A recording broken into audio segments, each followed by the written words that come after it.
Meus queridos, comunidade Nota 10, sejam muito bem-vindos. Essa é uma das lives Nota 10. Hoje é dia 28 de julho de 2022 e eu sou o Dr. Léo Faleiro. E para você que está me ouvindo pelo podcast também Frequência Nota 10, seja muito bem-vindo a esse novo episódio do nosso podcast. E eu tô aqui hoje para a gente conversar sobre a depressão e o profissional Nota 10. Para você que ainda não conhece meu trabalho aqui nas redes sociais, eu estou focado para ajudar esse perfil de funcionamento de pessoa que se cobra muito, quer sempre chegar em altos escalões, em altos padrões na sua vida profissional, que significa muito profissionalmente, mas que tem aí uma sensação de que as coisas não se ajeitam muito bem, que a sensação de felicidade não chega, o prazer em aproveitar a vida, em estar bem consigo mesmo também não é alcançado. E aos poucos eu vou ajudar aqui vocês a decifrarem essas questões, esses conteúdos sobre vocês mesmos, sobre você que se identifica como um profissional Nota 10, para que você finalmente se sinta 10 de 10. Então eu vou começar os meus trabalhos nessa quinta-feira hoje e a gente vai falar sobre a depressão e o profissional Nota 10. Pessoal, vou trazer aqui primeiro para a gente iniciar uns dados que eu trouxe de Harvard, de pesquisas feitas pelo Centro de Pesquisa Médico de Atenção à Saúde de Harvard, tá? E esse estudo da Harvard University Health Services foi feito em 2017 e em 2018 e foi uma pesquisa feita principalmente entre os alunos de Harvard, feita lá em meados de 2017 e 2018. E o que essa pesquisa constatou nas pessoas que eram graduandas de Harvard? Constatou que esses alunos que se cobram muito, que têm um puta desempenho, que são pessoas consideradas pessoas além da curva, estavam ali na prevalência de 15 a 30% de depressão. Significa então que os próprios pesquisadores de Harvard concluíram que os seus estudantes, os seus graduandos, tinham um alto índice de depressão entre eles. De 15 a 30% dos estudantes apresentavam um quadro de transtorno depressivo. E de 13 a 30% desses estudantes de Harvard também apresentavam a prevalência de transtornos de ansiedade. Então, 15 a 30 de transtornos depressivos, 13 a 30 de transtornos de ansiedade. Gente, já pararam para pensar nisso, meus queridos? Olha que alta essa prevalência. Se você pensar num grupo de 100 pessoas, 30 pessoas estavam com diagnóstico de depressão, 30 pessoas estavam com diagnóstico de transtorno de ansiedade. Claro que não é muito bem assim, mas é só para a gente ilustrar, para a gente entender a magnitude disso, né?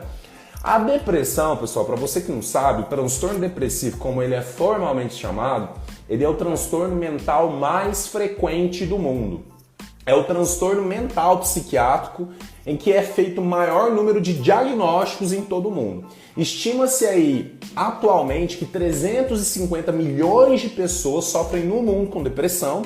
E para vocês que ainda não conhecem esse dado, o Brasil é considerado o país mais deprimido da América Latina. Só no Brasil, pessoal, estima-se que 9,3% da população tem o diagnóstico de transtorno depressivo. Olha como isso é grave. Então, num grupo de 100 pessoas, a cada 100 pessoas, 9 pessoas vão desenvolver e vão ser diagnosticadas com um transtorno depressivo. E por que a gente precisa falar de depressão? Por que a gente precisa bater tanto nessa tecla? Porque a depressão é uma das principais causas de ideação suicida e de tentativa de suicídio. E por que é importante também a gente trazer essa questão da ideação e da tentativa de suicídio à tona?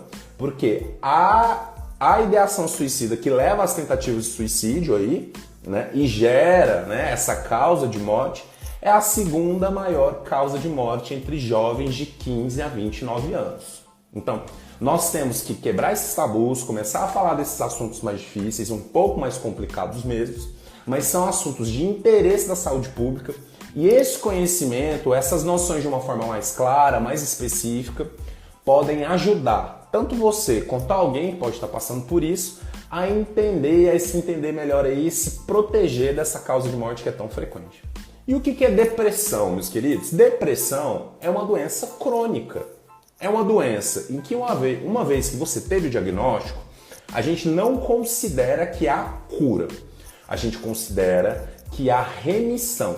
Então, o que eu estou querendo dizer com isso? Você é diagnosticado com depressão pela primeira vez. Significa que você sempre vai ter o risco de desenvolver crises desse transtorno depressivo.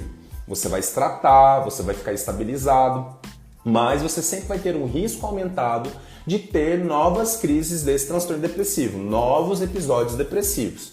Uma doença crônica é uma doença que a gente tem que ter controle, é uma doença que geralmente não tem cura mesmo, mas que tem tratamento e que tem aí prevenção.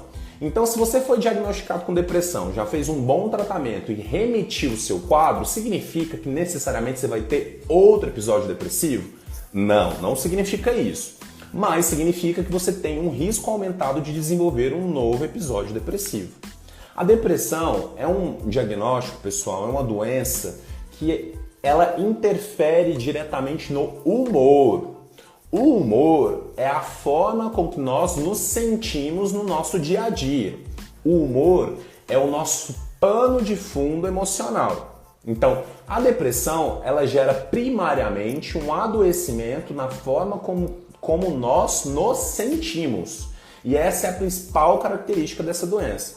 Então, quem está deprimido, como principal característica, tem essa sensação de que sempre está se sentindo mal de uma forma frequente. E quais são os principais sinais e sintomas de um transtorno depressivo, de um quadro depressivo? Vamos lá, pessoal.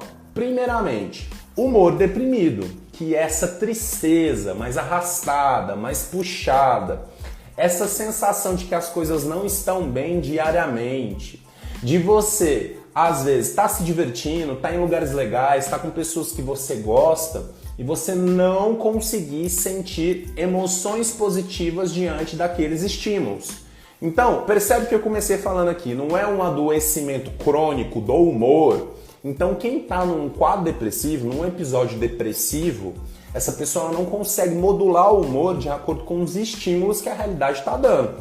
Então, às vezes ela está com os amigos, está lanchando, está fazendo uma coisa gostosa, está saindo no cinema e não consegue se sentir bem, não consegue modular o humor da maneira correta. Um dos principais sintomas, um dos sintomas cardinais do transtorno depressivo é a anedonia. E a anedonia, pessoal, é justamente a falta de prazer. É aquela percepção que o depressivo tem de que as coisas nunca se ajeitam, de que as coisas nunca estão bem, de que não importa o que ele faça, que ele não vai conseguir sentir emoções positivas, ele não vai conseguir se sentir bem. E essa perda de prazer, essa incapacidade de sentir prazer, chamada anedonia, ela começa a aparecer quando a pessoa percebe que isso está presente globalmente na vida dela. Então ela vai trabalhar, não se sente bem, vai passear, não se sente bem, vai fazer atividades de lazer, não se sente bem. Então é um não se sentir bem global e é uma percepção e uma sensação de que o mundo ficou acinzentado, de que a coloração das emoções está mais apática, está mais sem graça. É aquela percepção de vida de que as coisas nunca estão bem, nunca se ajeitam e de que não há estímulo capaz de fazer com que a pessoa sinta emoções positivas e que a pessoa se sinta bem. Outros grandes sintomas de depressão são dificuldade na concentração. Quem tem um diagnóstico de transtorno depressivo e está numa crise de um episódio depressivo, não consegue se concentrar e não consegue produzir da mesma forma que conseguiria se não estivesse adoecido. A depressão, ela altera diretamente a nossa cognição, a nossa capacidade mental de produção, a nossa capacidade de raciocínio. Então altera tanto a atenção e a produtividade, como também altera a memória, porque a memorização, pessoal, ela tem partes, né? Ela tem processo ali para a memorização acontecer.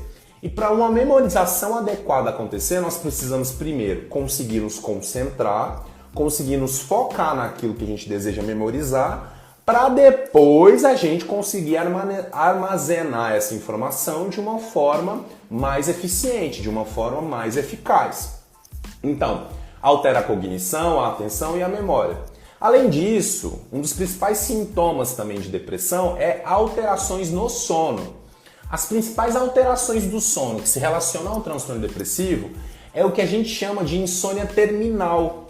Sabe aquele sono que você sente que não foi completo? Que você tem ali um horário para despertar. Digamos que você possa acordar às 7 da manhã. Mas você não consegue ficar dormindo ou ficar deitado até às 7. Você se acorda um pouco antes, acorda às 5, acorda às 4. Então essa insônia terminal é essa dificuldade que as pessoas têm de completarem o sono que elas precisam. Outra alteração dentro do transtorno depressivo e da depressão que se relaciona ao sono é a sensação de que você dormiu à noite e de que você acordou cansado, de que o seu sono não te descansa. E isso acontece principalmente porque as pessoas que têm diagnóstico de transtorno depressivo e estão em quadros depressivos não conseguem fazer o sono REM. O sono REM é aquele sono chamado do Rapid Eye Movement, né? Em que a gente se deita e a gente fica mexendo os olhos. É nesse sono REM em que a gente consegue descansar e é nesse sono REM que a gente consegue sonhar. Então, um dado muito interessante também para quem está sendo diagnosticado com depressão e quem está dentro de um episódio depressivo é que a pessoa não sonha. Ela tem esse desequilíbrio dentro da questão do sono que faz com que ela não sonhe porque ela não consegue entrar no sono REM, que é o sono que efetivamente descansa. O transtorno depressivo também tem como sintoma a alteração na motivação e a alteração na energia. Quando você está com o episódio depressivo, você não sente que você tem energia e capacidade de realizar aquilo que você precisa. Você tem falta de vontade, falta de motivação.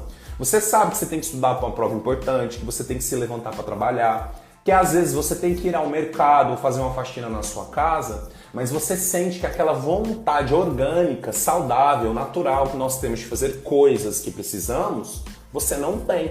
É como se você ficasse cronicamente desenergizado, como se você fosse um celular e o seu nível de bateria sempre estivesse baixo.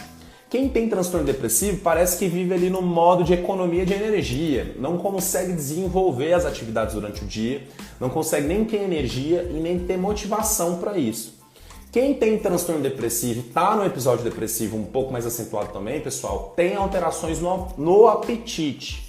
As alterações de apetite da depressão podem variar, podem vir tanto como inapetência, essa falta de apetite, essa falta de desejo de se alimentar, mas pode também vir com um apetite um pouco mais acentuado, principalmente para comidas calóricas, como doces, comidas gordurosas, fast food. Então, tanto no apetite quanto no peso, nós podemos ter no episódio depressivo tanto variações para o aumento de peso e para o aumento da ingestão de calorias, quanto para a diminuição do peso, também como para a perda de peso. Então, olha como a depressão mexe com todo o sistema de equilíbrio que parte lá do humor. Mexe com o humor, com a cognição, com a vontade, com a motivação, com o peso e com o apetite. E para fechar, né, esse ciclo do inferno, esse carrinho do terror aí, ainda faz alteração na sua libido, na sua energia sexual. Quem tem transtorno depressivo, pessoal, fica com a libido lá embaixo. Fica com zero vontade de fazer sexo. Não aparece a vontade de fazer sexo porque tem um desequilíbrio importante de substância que a gente já vai falar aqui. E é claro, né? Além desses sintomas que não são tão claros para as pessoas, né? Que podem parecer outras coisas, muita gente que está deprimida acha que está com anemia, acha que está com problema de tireoide, acha que pode estar com algum problema, alguma alteração no exame por causa disso. Mas é claro, tem os sintomas mais clássicos e mais, vamos dizer, entre aspas, populares que as pessoas conhecem mais da depressão, que são as ideias mais negativas, a sensação de falta de esperança, a percepção de que você não tem valor, de que você não é amado, de que a sua existência não importa de uma forma crônica e reincidente, remitente, né? E até, claro, como eu já falei aqui no começo, a questão das ideias de morte, as ideias de ruína e até ideação suicida. Então, pessoal, reparem como a depressão, ela sabota o equilíbrio geral da nossa mente, do nosso humor e também do nosso corpo, porque estamos todos interligados como um ser único, né? E como que é feito o diagnóstico de depressão? Primeiramente, pessoal, depressão é uma doença que tem um Código Internacional de Doenças e esse diagnóstico é feito por um médico. Tá bom? Então, a primeira coisa que você tem que saber é que o diagnóstico de transtorno depressivo é feito exclusivamente por médico, tá? Os outros profissionais de saúde, eles entram no tratamento dos transtornos depressivos. E eu já vou conversar mais um pouco sobre vocês, mas para você ter um diagnóstico, para você realmente fechar esse diagnóstico e até iniciar um tratamento de uma forma mais certeira, procure um médico, tá bom? Um médico da sua confiança aí. E o diagnóstico de depressão, pessoal, ele parte de dois principais sintomas. Primeiro, é o humor deprimido, que é esse humor mais entristecido, essa sensação de que não há emoções positivas e de que você está sempre ali no espectro de se sentir mal. E a anedonia, que é justamente essa falta de prazer, essa sensação de que não há o que você faça para fazer com que você se sinta bem. Não tem estímulo na sua vida, não tem algo que você possa fazer para fazer com que você tenha emoções positivas. E esse humor deprimido tem que estar associado à anedonia, a essa sensação de falta de prazer, e isso tem que durar pelo menos 15 dias sem melhorar. Então, transtorno depressivo, gente, não é tristeza. Tristeza é uma emoção negativa que nós temos, uma reação emocional que nós temos diante de eventos desagradáveis, eventos aversivos. Depressão é uma tristeza persistente associada a uma sensação de falta de prazer que dura pelo menos 2 semanas e não melhora sem tratamento. Então, a base do transtorno depressivo é isso. Associada a essa base de humor deprimido com anedonia, aí nós temos todos esses sinais e sintomas que falamos aqui. Alterações do sono, alterações no apetite, na motivação, na energia, na sexualidade, na libido, alterações nos conteúdos do pensamento, alterações na forma com que você enxerga o seu valor, o seu propósito, ideias de desesperança, ideias de morte, ideias de ruína, certo? Então nós temos que avaliar tudo isso dentro de um conjunto e verificar como que está sendo para você, para a gente instituir aí um tratamento que seja adequado para cada um. Claro, né, gente, lembrando aqui todos os profissionais nota 10 que estão aqui comigo, tratamento médico e principalmente psiquiátrico, gente, não adianta você dar Dr. Google aí, procurar o remedinho do seu vizinho e tentar tomar o remedinho do seu vizinho. Procure um médico, faça uma avaliação médica com calma, com tranquilidade, porque tratamento com medicação psiquiátrica é extremamente individualizado. O seu cérebro, o seu corpo não é igual ao do seu vizinho, da sua mãe, do seu pai que tomam outras medicações. E quais que são as principais causas dos transtornos depressivos? Quais que são as principais causas da depressão? Primeiro, pessoal, uma causa que as pessoas desconsideram muito, que são os fatores genéticos, a predisposição genética de cada um. Se você tem pai que teve depressão, se você tem mãe e irmão que teve diagnóstico de depressão, você já tem uma chance aumentada também de desenvolver transtorno depressivo durante a sua vida, né? Outro grande fator muito importante são os estresses emocionais. Pessoas que ficam submetidas na sua história de vida frequentemente àquele tônus emocional, aquele estresse emocional mais intenso e mais forte, também têm uma chance aumentada de desenvolver transtornos depressivos. Então, pensando nisso, eu não preciso nem falar de eventos traumáticos, né? Pessoas que foram assaltadas, que passaram por grandes tragédias, aquele exemplo clássico de soldados que vão para a guerra e que depois voltam e sentem um trauma profundo e começam a desenvolver sintomas depressivos, traumas, e você puxar o seu emocional de forma muito intensa, de forma com que você não descansa ele, é um fator de risco para que você desenvolva transtorno depressivo. Falando nisso, pessoal, vários profissionais nota 10 que eu já conheço aqui, até alguns pacientes meus que moram no exterior, trocar de país, trocar de cultura, ter que se adaptar a um novo país, ter que se adaptar a uma nova cultura, é um fator super estressor e que também é um fator de risco para aumento das causas depressivas, tá? Então, e dentro da vida do profissional nota 10, qual que é o fator de risco que importa mais aqui para a gente entender como que a depressão atinge o profissional nota 10? O estresse emocional crônico. Se você está tendo uma atividade laboral, se você está tendo experiências no seu trabalho, na gestão da sua empresa, no seu concurso público, construindo a sua startup, e você acha que toda essa experiência está desempenhando uma experiência emocional crônica de estresse para você, você está submetido a um risco aumentado de desenvolver um transtorno depressivo. E as causas da depressão, eu dei vamos dizer assim, uma pincelada em cada região aqui para vocês. Então vocês podem perceber que é uma doença, assim como todas as doenças psiquiátricas, é uma doença multifatorial. Então a gente tem a causa genética, a gente tem a causa ambiental, a gente tem a causa comportamental. Ah, doutor, a personalidade da pessoa aumenta o risco da depressão? Aumenta. Existem pessoas que são mais melancólicas, que já têm uma predisposição a olhar para os eventos de uma forma mais negativa.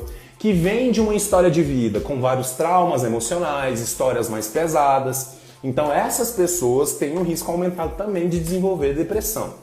Agora vamos falar de uma causa muito importante, muito interessante, que são os neurotransmissores, a alteração de substâncias no seu cérebro. Para a gente entender transtorno depressivo, qual que é a causa orgânica, qual que é a causa cerebral da depressão, a gente precisa falar de neurotransmissores. E neurotransmissores são substâncias, são neurohormônios, são hormônios que enviam mensagens para o seu cérebro e regulam a atividade cerebral. E quais são as principais substâncias neurotransmissores envolvidas no aparecimento do transtorno depressivo e da depressão na sua vida? A serotonina, a noradrenalina e a dopamina.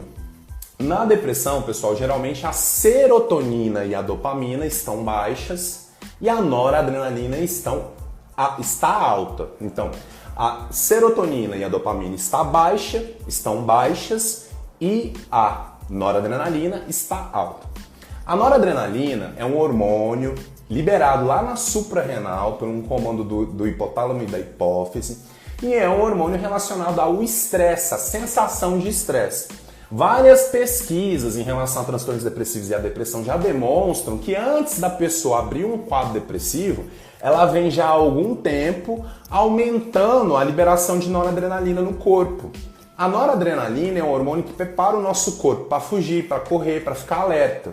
Então, dentro do quadro depressivo, a noradrenalina faz com que você tenha essa sensação de estar alerta, essa sensação de medo, de que alguma coisa mais grave pode acontecer com você. Você fica desperto de uma maneira exagerada. A noradrenalina também ela é responsável pela presença desses pensamentos um pouco mais negativos, dessa sensação de que as coisas no futuro não vão dar certo, dessa sensação de desesperança que você pode sentir quando você está dentro de um transtorno depressivo.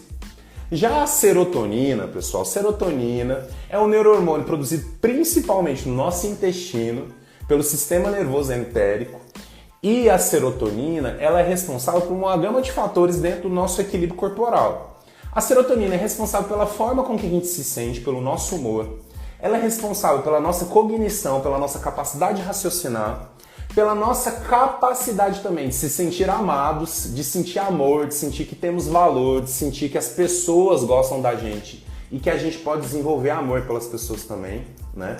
E também por regular o sono. Então olha a explicação aí já aparecendo. Por que então que quando a gente está com um diagnóstico de transtorno depressivo, nosso sono fica alterado, a nossa cognição fica alterada, a gente fica se sentindo estressado ou triste, ou sentindo que não tem mais essa sensação de que as coisas vão ficar bem? Porque a serotonina está baixa, né? Então nós temos uma baixa de serotonina, um aumento de noradrenalina e também acompanhado de uma baixa de dopamina. E a dopamina, pessoal, é um neurohormônio, um neurotransmissor que está muito em alta. A dopamina é um neurohormônio, um neurotransmissor do prazer. Com a dopamina que nós sentimos a sensação de prazer, a sensação de bem-estar. E com a dopamina também que nós regulamos a nossa libido. E nós temos vontade de fazer sexo e a gente ativa o nosso sistema de busca e recompensa para ir lá, a gente ter a relação sexual e se sentir bem tendo a relação sexual. Então, olha o desequilíbrio que um transtorno depressivo gera no nosso cérebro e olha o processo inflamatório que um transtorno depressivo vai gerar no seu cérebro. E aí, o que vocês precisam entender é que a causa orgânica não é só com uma substância. Ah, Léo, então eu tenho mais baixa de serotonina, porque eu tenho aquilo. Ou então eu tenho mais baixa de dopamina, porque eu tenho mais falta de libido e falta de prazer. Não é muito bem assim. Esse desequilíbrio de substâncias, geralmente eles estão interseccionados, eles estão misturados. Então essas três substâncias principais, essas são as três principais, mas tem vários outros neurotransmissores, neurohormônios que também interferem para gerar um transtorno depressivo dentro da sua vida. Então essas três principais substâncias, quando elas estão nessa desregulação, elas agem de forma conjunta para gerar esse quadro, que é um quadro complexo, é um quadro crônico e que precisa ser tratado com medicação. E aí você entende por que você precisa tomar medicação quando você está com um transtorno depressivo, principalmente moderado a grave?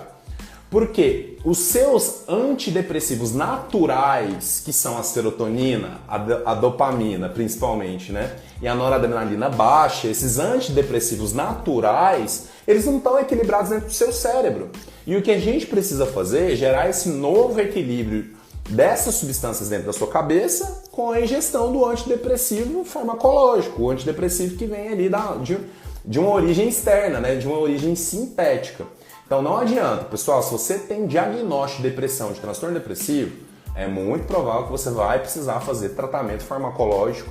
E se você fugir disso, se você não aceitar isso, essa inflamação, esse desequilíbrio cerebral, neurológico, desses neurotransmissores, ela não vai ser regulada de forma natural. Ah, Léo, mas eu posso fazer exercício físico, eu posso tomar algumas medidas alimentares aqui para melhorar meus sintomas depressivos? Você pode mesmo, e realmente tem algumas... Exercício físico libera endorfinas, e as endorfinas também dão sensação de prazer. Se você regular a sua alimentação, você pode aumentar a sua produção de serotonina, mas geralmente essas medidas de forma isolada não são suficientes. Essas medidas elas funcionam quando são combinadas, quando você faz várias modalidades ali de intervenções associadas a essas medidas, mas eu já vou falar disso lá. Pessoal, e qual que é a diferença entre burnout e depressão? Porque você que é profissional nota 10, que está aqui hoje, quer saber se você está deprimido, quer saber se alguém que você conhece tem depressão ou não, você deve estar se perguntando aí, né? Qual que é a diferença de depressão e de burnout? E a diferença de depressão e de burnout é que o burnout ele tem um nexo causal com o trabalho.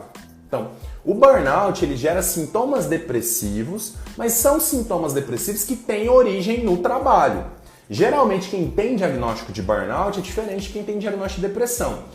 Teve diagnóstico de burnout, você se afasta do trabalho, você sai do estímulo estressor, você começa a ter uma regulação melhor do seu sono, das suas emoções, da forma com que você se sente, do seu apetite.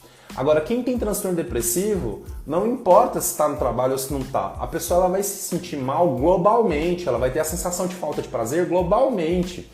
E afastar uma pessoa que está com transtorno depressivo do trabalho ajuda, mas geralmente não é a chave para que esse transtorno depressivo acabe. Às vezes a pessoa vai lá, pega o atestado, se afasta. Ou você que está me ouvindo aqui, que tem empresa, que está coordenando a sua própria startup, às vezes dá um tempo ali dessa figura de coordenação, de gerência, mas aí você percebe que ainda continua se sentindo mal, porque provavelmente você não está com diagnóstico de burnout, você está com diagnóstico de transtorno depressivo. Então observem muito bem essa diferença e confiem no médico responsável que você foi indicado aí também para te ajudar a diferenciar. E pessoal, burnout vocês já aprenderam então, já entenderam que é relacionado ao trabalho, uma doença psiquiátrica relacionada ao trabalho, e depressão é uma doença crônica. E qual que é a diferença de burnout, de depressão e de estresse? Estresse, pessoal, é uma resposta fisiológica. Todos nós, ao decorrer da nossa história, vamos nos sentir fisiologicamente estressados ao longo do tempo. Isso é natural. Vocês lembram da noradrenalina que eu falei para vocês, que é liberado pela glândula suprarrenal, que fica ali acima do rim? Essa resposta fisiológica ao estresse é natural dentro da nossa vida. Então, por exemplo, quando a gente sofre alguma violência na rua, quando assaltam um celular, quando levam embora no assalto o nosso celular, ou quando a gente bate o nosso carro, ou quando a gente tem a sensação de que alguma coisa ruim vai acontecer, a gente precisa fugir, a gente precisa se esconder. O nosso sistema de luta e fuga, ele ativa a liberação desses hormônios que fazem com que o nosso corpo fique preparado para lutar, para fugir, para correr e para sobreviver.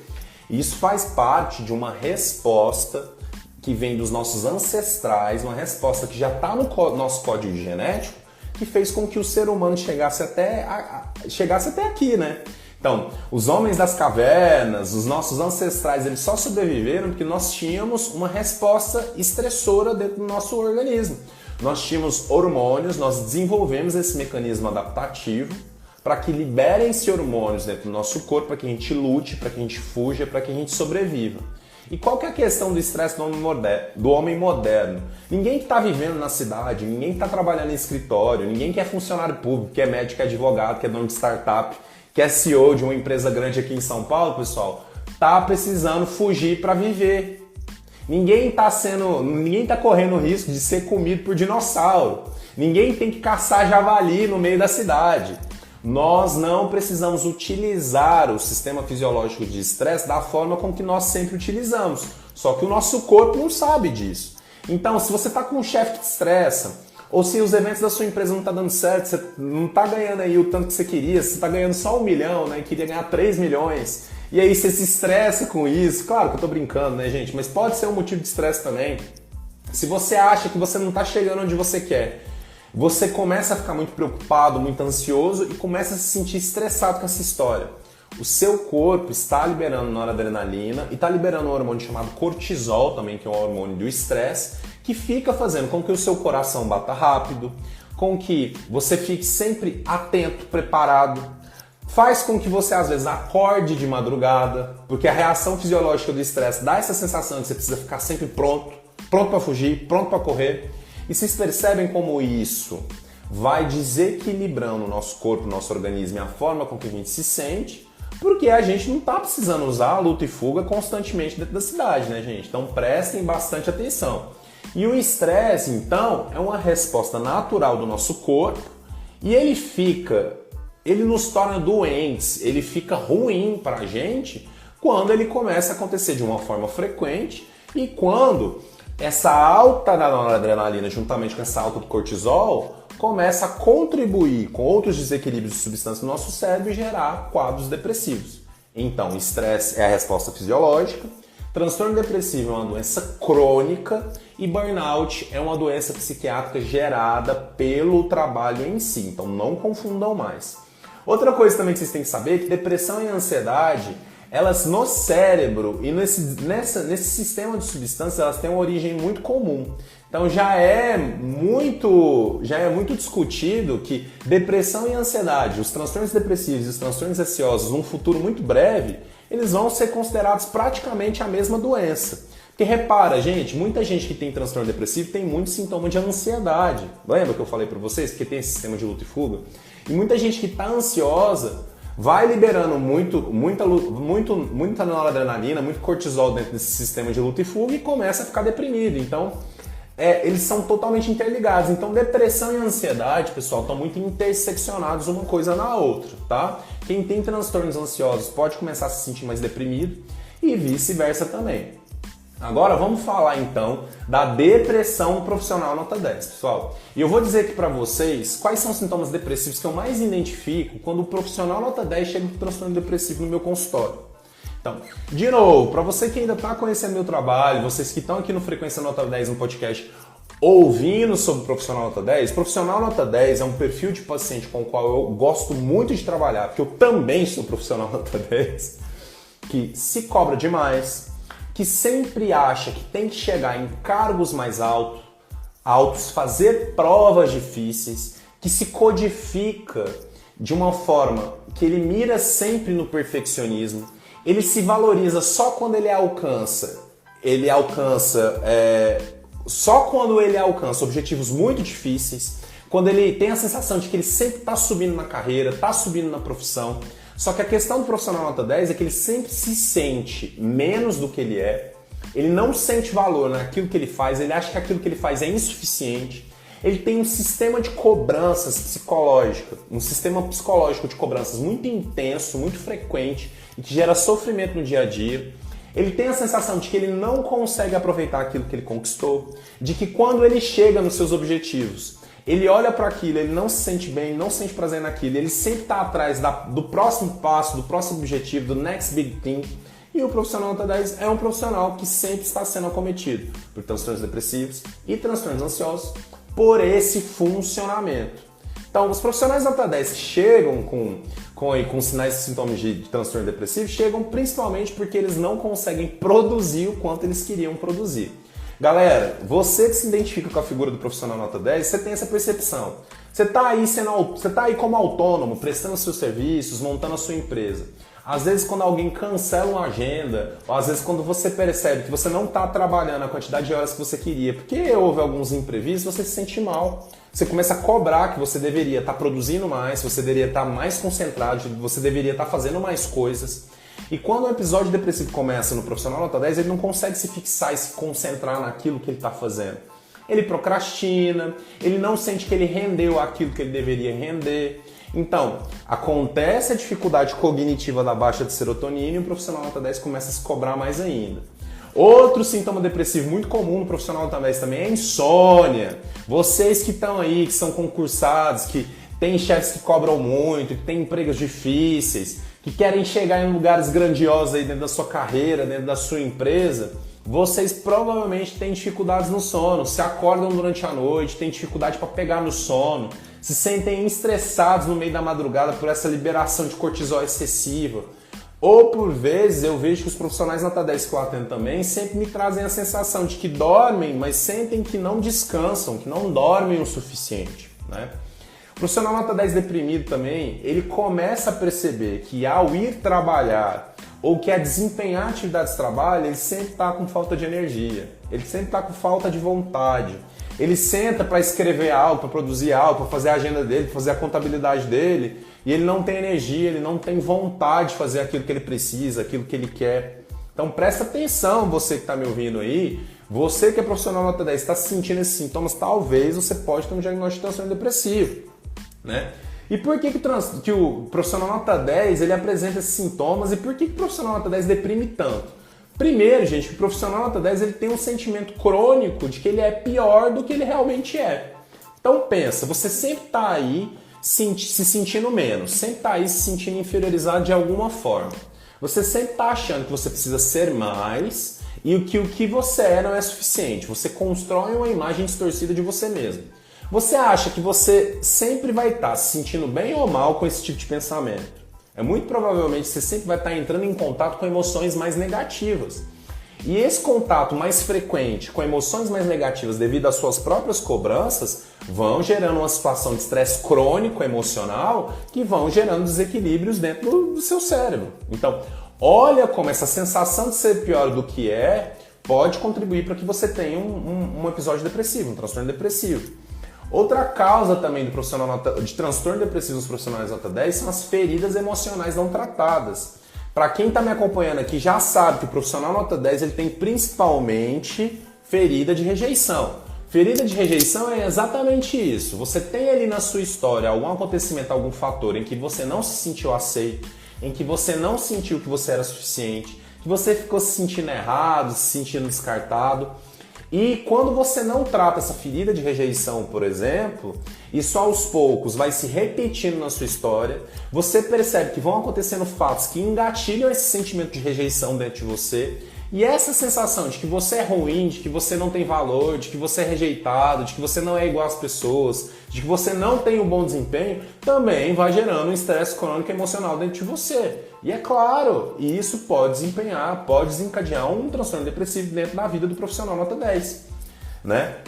Vamos continuar aqui. Essa coisa de mirar no perfeccionismo do profissional nota 10 também, pessoal, é um fator muito, muito importante para gerar o transtorno depressivo. Que quem mira no perfeccionismo, o que essa pessoa está fazendo? Mirar no perfeccionismo é mirar em algo que é inalcançável. E geralmente o profissional nota 10 ele tem essa estrutura de ser perfeccionista. A Lucila está falando, a cobrança é enorme, e é muito enorme mesmo, né, Lucila? Você bem sabe aí que eu estou falando. E quem mira no perfeccionismo acha que vai conseguir executar uma atividade ou produzir de uma forma que seja perfeito, que seja 10 de 10, como eu digo aqui, né?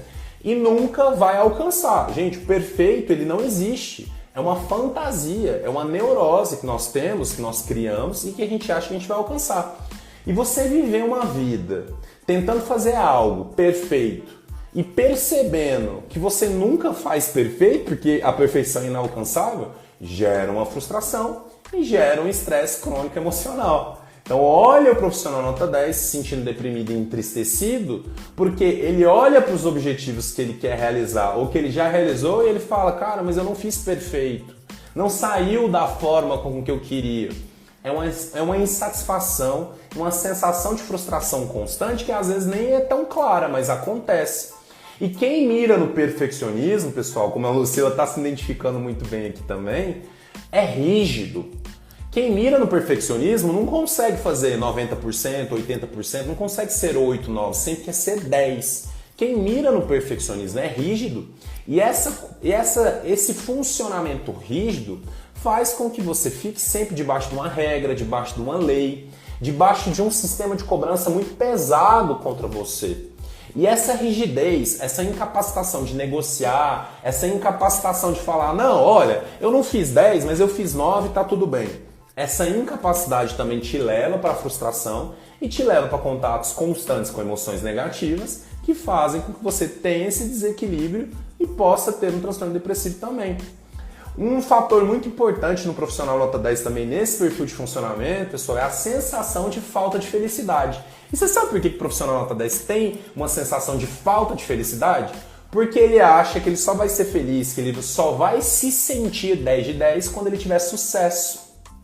E o profissional nota 10, se ele mira no perfeccionismo, se ele sempre quer coisas maiores, se ele sempre quer chegar em lugares melhores, maiores, ele quer ser sempre grandioso, e ele acha que ele só vai ser feliz quando ele alcança isso, será que algum dia ele se sente feliz?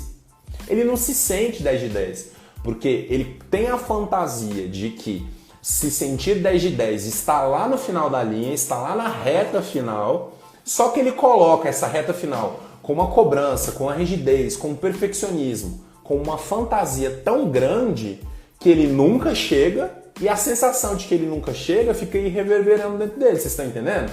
E isso gera uma frustração constante.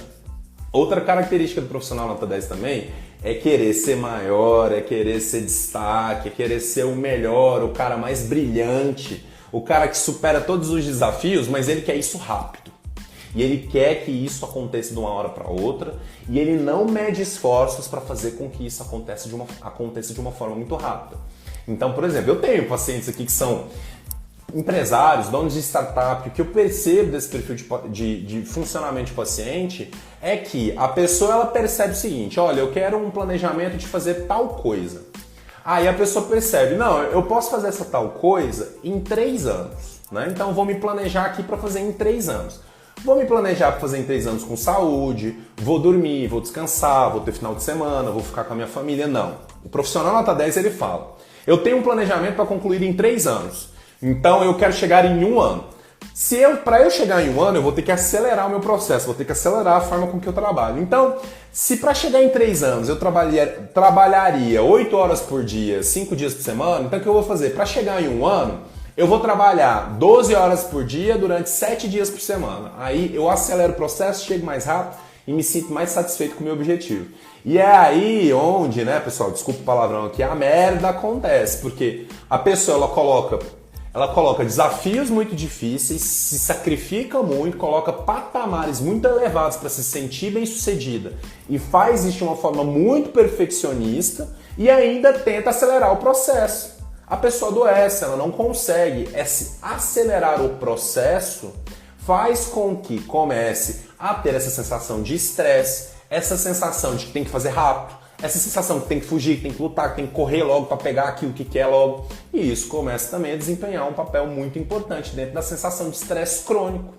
E esse correr, ele se fazer tudo ao mesmo tempo, essa fantasia do profissional nota 10, que ele vai desempenhar 1000 atividades de forma 100% produtiva, tudo ao mesmo tempo e rápido, faz com que ele tenha uma agenda que fica insuportável e insustentável. Uma agenda super cheia, uma agenda lotada, uma agenda que o adoece durante esse fazer laboral, durante esse construir de objetivos. E essa agenda cheia, o que ela não permite? Ela não permite com que o profissional nota 10 se sinta 10 de 10 como ser humano. Aí o profissional nota 10 não tem lazer, não tem descanso, vive isolado socialmente, não constrói as relações que podem atuar como rede de suporte para ele. Então, a pessoa que está focada ali, quero ser mais, quero chegar em objetivos muito difíceis, vou escrever um livro, quero fazer um best-seller, quero montar aqui o meu próprio negócio, eu vou me esforçar muito, eu vou ficar aqui, eu vou emergir, eu vou mergulhar nisso aqui, eu vou ficar anos nisso aqui até eu conseguir. Tudo bem, isso é uma escolha, mas a forma com que isso é feito faz com que a pessoa se isole da sua família, se isole dos seus amigos, faz com que a rede de suporte emocional dessa pessoa se torne enfraquecida. E esse enfraquecimento dessa rede de suporte emocional, esse isolamento social também é um fator de risco para o desenvolvimento de transtorno depressivo, né? Então, pessoal, olha como o profissional nota 10, O funcionamento nota 10, que é esse funcionamento de mais, de subir as escadas, de ser o maior, de nunca se sentir suficiente, de mirar no perfeccionismo e de se cobrar de uma forma muito rígida, submete o profissional nota 10 a um estresse emocional crônico. E esse estresse emocional crônico está diretamente interligado à eclosão de episódios depressivos. Então, gente, pra gente dar uma finalizada aqui na nossa live, qual que é o tratamento de tudo isso? Como que eu trato transtorno depressivo? Como que eu trato episódios depressivos? Então, primeira coisa, exercício físico. Muita gente quer ir confiar no antidepressivo, quer confiar no seu médico, no seu psiquiatra, mas não faz exercício físico. O exercício físico, pessoal, ele é importante para fazer o equilíbrio de substâncias dentro do seu cérebro, para liberar endorfinas que vão te dar a sensação de prazer.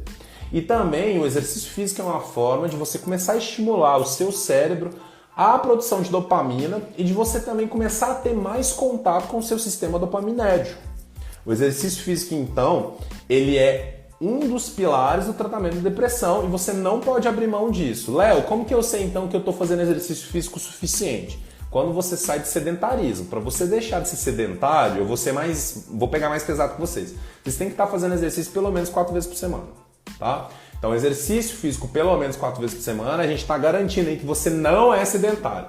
O pessoal coloca 3 vezes por semana, mas eu estou sendo um pouco mais malvadinho aqui, porque eu sei que no exercício físico a gente peca um pouco e a gente começa a matar, a gente não faz direito. Então, se você teve episódios depressivos na sua vida, e se você está agora num quadro de exacerbação de um quadro depressivo, aí, se você está numa reincidência de um novo episódio depressivo, você precisa fazer exercício físico.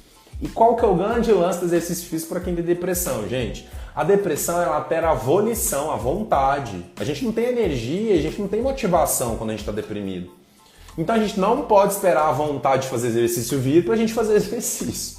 A gente tem que ser um pouco mais pragmático. Se você é profissional nota 10, você é um cara que é pragmático. Então, se você está me ouvindo aqui, você é um cara que se cobra, que é muito disciplinado, que está sempre aí voltado para fazer coisas grandiosas, provavelmente você tem disciplina.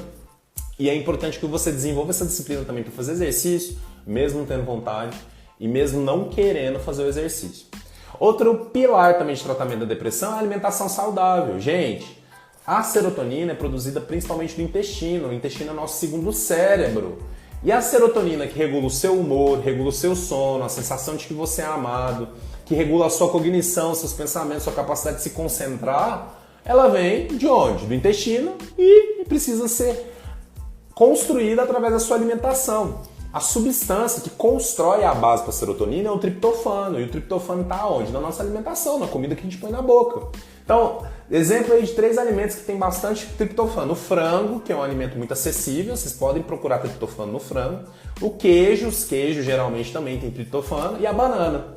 Eu trouxe esses 3 aqui porque são alimentos muito saudáveis, né? Eu vou contar um segredinho sujo aqui pra você. O chocolate, ele tem muito triptofano, mas se eu falo chocolate aqui e a pessoa ela tá estressada, com cortisol lá em cima, e você vai querer se debulhar no chocolate, isso não vai ser bom pra você, não vai ser bom pra sua saúde, não vai ser bom pro seu peso. Lucila tá falando aqui, muito boa dica, então presta atenção nisso aí, Lucila. Regula a alimentação também. Frango, queijo, banana, 3 alimentos muito saudáveis e acessíveis aí que você pode começar a focar mais até para aumentar a produção de serotonina. Outra base para o tratamento da depressão, gente, é a mudança de perspectiva da forma com que a gente encara a realidade. O pensar negativo e o estar focado em pensamentos negativos fazem com que nós tenhamos uma sensação crônica de que a nossa vida não está bem. E isso não é pensar positivo não, tá bom? Eu não estou mandando ninguém pensar positivo aqui, porque isso não adianta absolutamente nada. O que eu estou falando é, nós precisamos fazer um treinamento e um desenvolvimento com algumas ferramentas para que a gente consiga mudar a perspectiva da forma com que a gente enxerga a nossa própria vida. É aquela velha história do copo cheio e do copo vazio. Quem foca no copo vazio sempre vai ter a percepção de que as coisas estão ruins e vai ter vivências mais deprimidas e mais melancólicas da vida. Ai, Léo, tá, então tudo bem. Então como que eu consigo desenvolver essa habilidade de olhar para o copo cheio? Meditação, psicoterapia e também desenvolvendo a sua espiritualidade, desenvolvendo a sua religião, né? Não é algo que você você deve abrir mão aí. Se você não é um cara religioso, ou você não é um cara que não é ligado em espiritualidade, você pode procurar outras ferramentas, como por exemplo, ferramenta de conhecimento, para que você comece a praticar uma forma mais positiva de enxergar a sua realidade. E uma das formas mais eficazes da gente enxergar a realidade por outros ângulos é a meditação. O processo meditativo ensina isso pra gente, que a gente deve olhar para os pensamentos negativos somente como pensamentos, porque é o que eles são e não como a nossa realidade, para que a gente consiga construir um jeito de ver a vida e um jeito de ver aquilo que temos e que podemos e que somos de uma forma mais grata, de uma forma que a gente consiga receber aquilo de positivo que já está nas nossas mãos. Parece balela, né, gente? Parece livro de autoajuda, mas já tem pesquisas comprovando que o cérebro de pessoas que conseguem olhar por perspectivas positivas ou que conseguem ver os pontos bons, os pontos positivos, aquilo que elas têm, essas pessoas elas têm mais sucesso, elas se desenvolvem mais, elas são consequentemente menos deprimidas. Então sim, a sensação de negatividade, de que você sente que você não tem felicidade, que as coisas não se acertam, de falta de esperança, também interferem como fator de risco para que você se sinta pior, para que você se sinta mais mal sucedido e que para você faça mais quadros depressivos e para que você seja diagnosticado com transtorno depressivo. E aí, pegamos essas bases, agora a gente vai falar ali da grande construção do tratamento, né, gente? Os dois grandes pilares. Então, o primeiro grande pilar do tratamento da depressão é a psicoterapia, né? Psicoterapia, gente, é algo que todo ser humano deveria fazer. Nós estamos ainda nessa etapa de psicoeducação, que a população está entendendo melhor a importância da psicoterapia, principalmente depois da pandemia.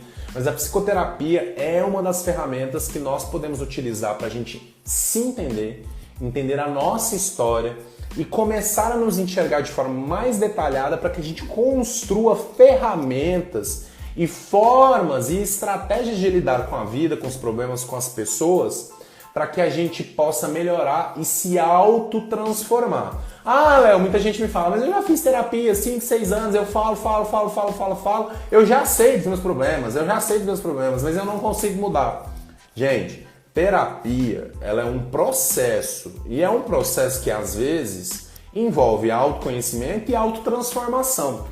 Mas não significa que você ficou anos sentado numa cadeira falando e fazendo um processo psicoterápico com excelentes profissionais, não é porque você adquiriu autoconhecimento que você já tem capacidade de se autotransformar, ou eu digo mais, será mesmo que você quer se autotransformar? Porque muitas pessoas buscam o autoconhecimento e entendem os seus problemas, mas na hora de agir, na hora de se responsabilizar para promover as suas autotransformações, a pessoa não deseja. Eu sei que os profissionais nota 10, eles têm uma gana, eles têm assim, um desejo voraz por sucesso, por transformação, mas até mesmo o profissional nota 10, que se cobra bastante, que quer resultados, que quer sempre ser uma pessoa melhor, às vezes se coloca nessa posição de eu entendo o meu problema, mas eu não sei se eu quero fazer esse esforço para me transformar. Então a psicoterapia ela tem muito esse aspecto de você ter que verificar você mesmo para você conseguir fazer as transformações que você acha necessário, que você deseja. E ela é um dos grandes pilares do tratamento da depressão e é um dos grandes pilares de qualquer tratamento de saúde mental. Pensa qualquer doença, absolutamente qualquer doença psiquiátrica, tirando os transtornos mais psicóticos, que são outros tipos de transtornos, eles têm como base fundamental o tratamento da psicoterapia. E o outro grande pilar de tratamento para o transtorno depressivo, gente, é a medicação, né? Como eu disse aqui, os nossos antidepressivos naturais, quando eles estão em desequilíbrio, eles não vão conseguir exercer suas funções. Então, quando sua dopamina está baixa, quando sua serotonina está baixa e quando sua noradrenalina está alta, você está em desequilíbrio cerebral, você está em inflamação cerebral, você está em processo de destruição neuronal e também de desnutrição neuronal. E não adianta, você não vai conseguir fazer essa reposição bioquímica, essa recapacitação de neurotransmissores dentro do seu cérebro somente através de medidas comportamentais, alimentares, exercício físico. Não vai mudar, não vai se transformar se não houver a presença de medicamento. Geralmente, pessoal, a gente coloca para transtornos depressivos leves a possibilidade da pessoa fazer o tratamento somente com psicoterapia. Mas isso é uma indicação muito individual. A gente tem que ver se esse episódio atual de transtorno depressivo leve, quantas vezes ele já aconteceu, se ele nunca aconteceu, como que foram esses outros transtornos depressivos. Eu não consigo generalizar aqui para vocês e falar, não, transtorno depressivo leve é só terapia. Transtorno depressivo moderado e grave aí é medicação e terapia. Eu prefiro não fazer dessa forma, porque eu vou entrar em generalizações que não são verdadeiras. A psiquiatria, ela não é generalizável. Os tratamentos psiquiátricos, eles são muito individuais, muito idiosincráticos, como a gente chama, muito individual. Cada um recebe um tipo de diagnóstico, um tipo de indicação. Às vezes a medicação que você toma, o antidepressivo que você toma, não se adapta com a sua mãe, não se adapta com o seu irmão e se adapta com você. Então tem que ser olhado com muito cuidado, com muito carinho, com muita atenção, respeitando a sua história e a sua individualidade. Eu vou bater aqui nessa tecla de novo. Parem de usar os medicamentos que seus familiares falam. Não sei qual é bom. Antidepressivo não é igual ao analgésico, não é igual ao antibiótico, que tem efeitos mais generalizados na maioria das pessoas. O seu cérebro ele é único, ele tem uma quantidade de receptores únicas, ele tem uma forma de produzir esses neurotransmissores de uma forma mais única também. E a gente vai precisar entender e adaptar você ao seu tratamento de uma forma adaptada. Então, profissional nota 10, para de dar Google em medicação, parem de pesquisar medicação e de comprar remédio de tarja preta em mercado negro também, porque eu sei que vocês fazem isso, tá bom? Parem com isso, porque medicação psiquiátrica é coisa séria. E, inclusive, no perfil do profissional nota 10, eu já atendi muitas pessoas que começaram a usar aí, né, substâncias estimulantes para produzir mais, para se dar bem na empresa, para fazer com que o negócio andasse mais rápido, né? Essas substâncias que aumentam aí a capacidade cognitiva, Ritalina, Venvance, né? Vocês sabem do que eu estou falando. E as pessoas entram numa furada, porque fazem outras alterações não desejadas, começam a ter alterações de humor, começam a ter alterações de sono, do peso, do apetite. Então, sejam responsáveis, procurem um médico para vocês fazerem uso dos psicofármacos de forma responsável com o seu próprio corpo, respeitando a sua própria história. Os tratamentos psiquiátricos são individualizados, são únicos e devem ser instituídos por médicos e devem ser acompanhados por médicos, por psiquiatras e por profissionais da saúde habilitados, como psicólogos, tá bom? Os psicólogos aí entram ao nosso lado como grandes parceiros no tratamento dos transtornos psiquiátricos e principalmente do transtorno depressivo. Pessoal, o tratamento ideal, ao meu ver, é acompanhamento médico psiquiátrico com um bom psicólogo aí, com uma boa indicação e que tenha um bom contato com o seu médico, consiga conversar e trocar ideia com o seu médico, ou também um médico que seja psicoterapeuta também. É uma boa solução aí para vocês, tá bom? Gente, quase 1 hora de papo aqui. Nossa, achei que passou muito rápido. Lucila, muito obrigado aqui pela sua presença. Adorei sua participação. Bárbara, Juju, Oswaldino Medina, meu grande primo que gosto muito, pediatra, médico aqui também. Muito obrigado por estarem aqui comigo essa noite. Espero que possa ter ajudado você de alguma forma, para você que é profissional nota 10 e entender como que o transtorno depressivo pode estar aparecendo na sua vida e que para você procure ajuda no momento certo, tá bom? E semana que vem estarei aqui de novo, novamente às 20 horas. Creio que semana que vem eu estarei fazendo a minha live quarta-feira, pessoal, mas eu aviso vocês aqui no Instagram. E para vocês que estão me ouvindo aqui no Frequência Nota 10 do meu podcast também, muito obrigado pela sua presença nesse episódio e toda semana estaremos aqui publicando novos episódios para vocês. Uma ótima noite e a gente se vê. Beijão!